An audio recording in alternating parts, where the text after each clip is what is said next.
You mentioned that you've worked many jobs. Yeah. What's the most embarrassing one you've had? I don't know if any of them are embarrassing, but I've done a lot of things that you would never expect me to do. Okay, let's hear it. So in my progression, I'll give you my very first. So like when I was a kid, I've always worked. I've always been, I guess, motivated to like do something. Right. So when I was a kid, it started as like my dad used to do like mud races. So like he had like a souped up kind of like car and stuff. Okay. And they'd race in the mud. Yeah. So we used to go there all the time. It was, Which town is this in? all over the place. Oh. So we'd go to like Nanaimo or wherever. Like, Yeah. you know what I mean? It was all over the place. You'd show up, you do your thing for the weekend and head back. So my dad, he always raced stuff and whatever. So we used to do this, and I used to go and collect like beer cans and beer bottles and whatever, right? Load them up into a garbage bag and just fill up the truck as we go.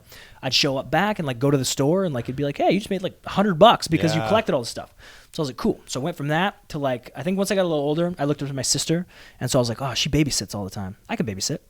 So then I babysat for a little bit, but like obviously I didn't overly enjoy that because Imagine Tyler Breeze being your babysitter. well, and you got to think when you're like, I think I was like, I don't know, 13, 14 at that time.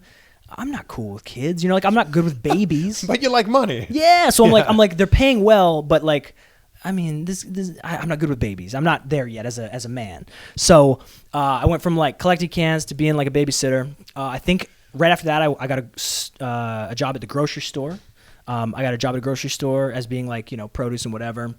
And then where'd I go? I went from there. This is where I started jumping all over the place because I was like 15 or 16.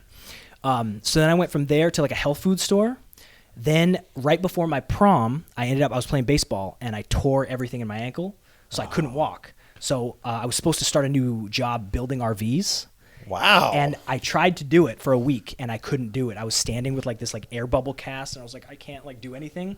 Basically the nicest way of them like firing me. So I lasted for like a week or two. I ended up going and being a night audit at a hotel where I could just sit there. I went to Blockbusters, were still around at the time.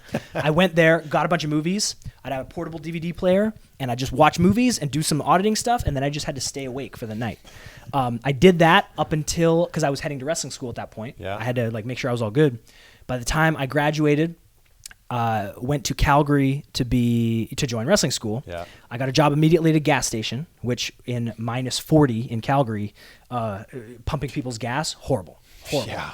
That's while you were in wrestling school? Yes, I would do that in the daytime because wrestling school I think was like in the morning, so it'd be like 3 hours in the morning, and then I'd go right to work and I'd work. So I did that. I worked at a gas station. From there, my buddy got me a job at a health food store. So I went to a health food store. Then my buddy got me a job renovating houses. So I was with a guy, and he basically would buy a house, and we'd go in and we'd do everything. So like I learned how to do electrical, plumbing, everything, whatever. Wow. Then from there, I think I finished wrestling school. I started wrestling around. From there, I got a job. Where did I go from here? I want to say what was first. So I knew someone from back at the gas station who just got a job because of her dad. I ended up joining CP Rail as a train conductor. What? Yes. So I was a train conductor. With what kind of experience? None. Oh, they were just great. kind of doing a hiring spree. At that time, Calgary was like hiring everything. So I joined on to be a train conductor, which I started like, you build the trains and you do the This sounds terribly unsafe. crazy. It's insane. So keep in mind, it's also like middle of winter. If the emergency brake goes out on a train that has 80 cars, you have to walk that by yourself because the engineer ain't getting out. It's an engineer and a conductor, and that's it. Wow. So I'm out there in the middle of like snow, everything else, with a flashlight, and I'm hoping that there's no bears, there's no cougars, no nothing. And I'm just like, oh my God, what am I doing? What am I doing? Sounds like a horror movie. But meanwhile, I'm like 20, and I'm like making more money than I've ever made. I'm like, this is awesome. They end up laying me off. As they lay me off, I end up getting a job at my ex-girlfriend or my ex-father-in-law, I guess. He worked at a homeless shelter. So I ended up getting a job as the security at a homeless shelter. So, which crazy, by the way, watching people overdose and like kicking people out and then like calling the cops and like trying to basically become a good, like, hey man, yeah, just stay cool. Everything's cool. And like cops are on the way because you ain't supposed to be here. You know what I mean? Like crazy stuff like that. I end up getting called back to CP Rail, and then I did my tryout, and then I did my second tryout. And on that second tryout, if I did not get hired, I was basically like, look, man, I'm going to be broke with maxed out credit cards because I maxed out all my credit cards flying myself to Florida for 2 tryouts to get hired and everything else. Yeah. And I went, I'm going to be working at CP Rail after this. And so at CP Rail too, obviously I was a conductor.